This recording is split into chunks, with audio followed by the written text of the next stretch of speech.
অবৈধ তকমা দিয়ে 3টি মসজিদ গুঁড়িয়ে দিল ভারত। মোদির গুজরাটে মুসলিম নিধন শুরু। মোদির ভারতে মুসলিমদের ঘরবাড়ি ও ব্যবসা প্রতিষ্ঠান বুলডোজার দিয়ে গুঁড়িয়ে দেওয়া হচ্ছে। সেখানে এবার কোনো নোটিশ ছাড়াই সরাসরি আল্লাহর ঘর মসজিদের উপরেই চলল হিন্দুত্ববাদীদের বুলডোজার। ভারতের গুজরাটে কোনো আইনি নোটিশ ছাড়াই 3টি ঐতিহাসিক মসজিদ সহ অন্তত 30টি মুসলিম স্থাপনা গুঁড়িয়ে দিয়ে এক পৈশাচিক উৎসবে মেতেছে মোদি প্রশাসন। এই ঘটনা বিশ্ববাসীকে চোখে আঙুল দিয়ে দেখিয়ে দিল হিন্দুত্ববাদীদের বিষ বাষ্প আজ ভারতের রন্ধে রন্ধে কিভাবে ক্যান্সারের মতো ছড়িয়ে পড়েছে। গুজরাটের কচ্ছ জেলায় হঠাৎ করেই এক নগ্ন উচ্ছেদ অভিযান চালায় প্রশাসন। কোনো পূর্ব ঘোষণা ছাড়াই বুলডোজার নিয়ে ঝাঁপিয়ে পড়ে তারা। ভেঙে ফেলা হয় 11টি ধর্মীয় স্থাপনা, যার মধ্যে রয়েছে 3টি মসজিদ ও একাধিক মাজার।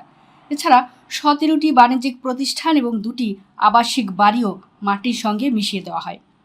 সবচেয়ে বড় ট্র্যাজেডি হলো ভেঙে ফেলা স্থাপনাগুলোর মধ্যে রয়েছে কচ্ছের জুনা ক্যান্ডোলা মসজিদ, যা 1965 সাল থেকেই ওয়াকফ রেকর্ডে নিবন্ধিত ছিল।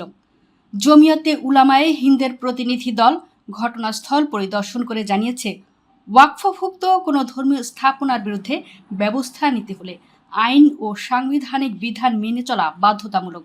কিন্তু হিন্দুত্ববাদী দম্ভের কাছে আজ ভারতের সংবিধান স্রেফ একটি কাগজের টুকরো। এই বর্বরচিত ধ্বংসযজ্ঞের সময় যখন মসজিদ কর্তৃপক্ষ ঘটনাস্থলে পৌঁছায়, তখন পুলিশ তাদের ঘাড় ধাক্কা দিয়ে সরিয়ে দেয়। শুধু তাই নয়, আল্লাহর ঘর ভাঙার প্রতিবাদ করায় অন্তত 25 জন মুসলিম যুবককে গ্রেফতার করে সোজা কারাগারে পাঠিয়েছে হিন্দুত্ববাদী পুলিশ। প্রশাসনের পক্ষ থেকে নির্লজ্জের মতো দাবি করা হয়েছে, এই স্থাপনাগুলো নাকি সরকারি জমিতে গড়ে ওঠা অবৈধ স্থাপনা। খোদ মুখ্যমন্ত্রী ভূপেন্দ্র প্যাটেল ও স্বরাষ্ট্রমন্ত্রী হর্ষ সংঘভির নির্দেশে এই উচ্ছেদ অভিযান পরিচালিত হয়েছে বলে গুজরাটের সংবাদ মাধ্যমে খবর বেরিয়েছে। বিশ্লেষকরা বলছেন, সরকারি জমি উদ্ধারের নাম করে এটি মূলত মুসলিমদের উচ্ছেদ করাই এক সুপরিকল্পিত ও নগ্ন ছক।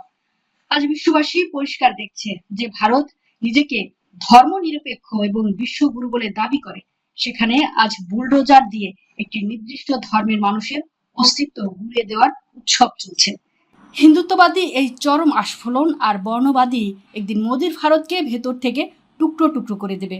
তা আজ আর কোনো জল্পনা নয়, বরং চরম বাস্তব।